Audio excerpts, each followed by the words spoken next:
YouTube, thank you so much for watching Mommy Did You Know. So for today's video, I'm just really excited about it. We're actually going to talk about breastfeeding barriers when it comes to special needs children. That can be from cleft lip, cleft palate, and even something as common as tongue ties and lip ties. I know that this will be a blessing for you.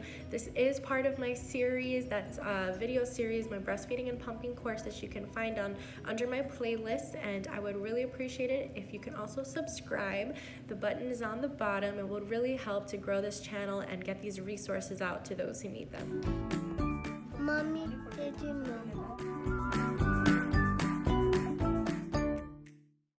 Now for this section of our breastfeeding barriers class, we're actually going to talk about anatomical changes of the mouth.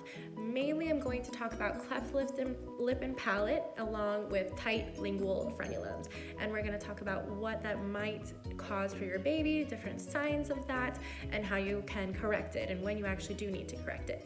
So for the first one I'm going to talk about is actually a tight lingual frenulum. Have you ever heard when they go, oh, your baby has a tongue tie or a lip tie? Basically what it means is that there's this little kind of string of skin that's underneath your tongue. So I actually have a little one, so I'm going to show you here. It's very, very, very small, but it's like this little string of skin that's underneath the tongue.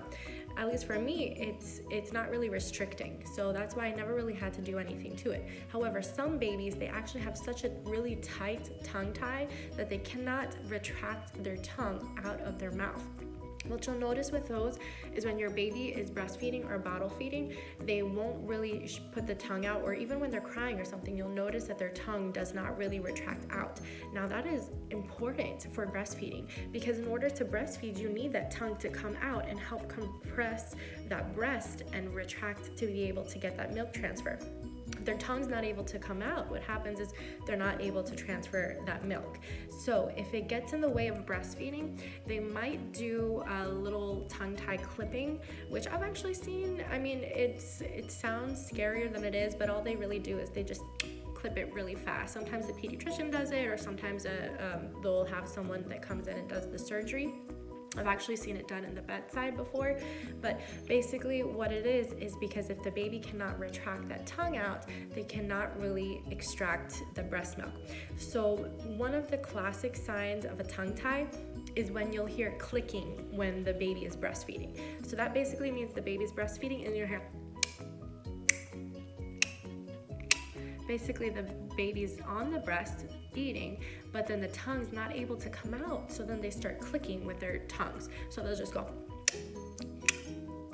If you hear that, assess the position, check the latch, see if the baby has a wide latch. Sometimes it's just the baby might not be latched completely and the lips are not flanged out like that.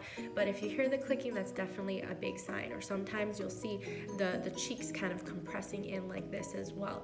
So if you see that, just you can see it too, and you can let your nurse know, you can let your pediatrician know, because that is one big issue that a lot of breastfeeding babies have that, well, I mean, it's not that common, but if they do have it, a lot of the times they do have issues breastfeeding.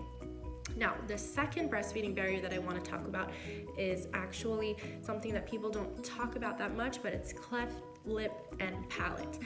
Did you know you can actually still breastfeed with a baby that has cleft lip and palate? That's because actually the breast sometimes does have the ability to cover those openings when the baby has an opening there. So you can kind of just play by ear, see how your baby is.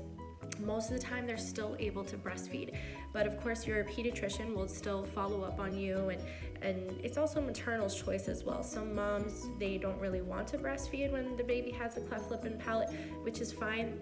A big, really interesting thing is they actually have special needs bottles that are specially made for babies with cleft lip and palate. I actually have it in my store in mommydidyouknow.com.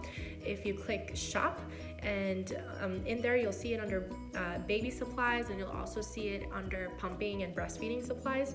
Just because I think it's really important also to discuss these special needs, because it's something that not a lot of people know about. Most moms that have babies that have cleft lip and palate didn't even realize that their baby can breastfeed. So some of these things are actually really interesting to know, and I hope that this really helped you out.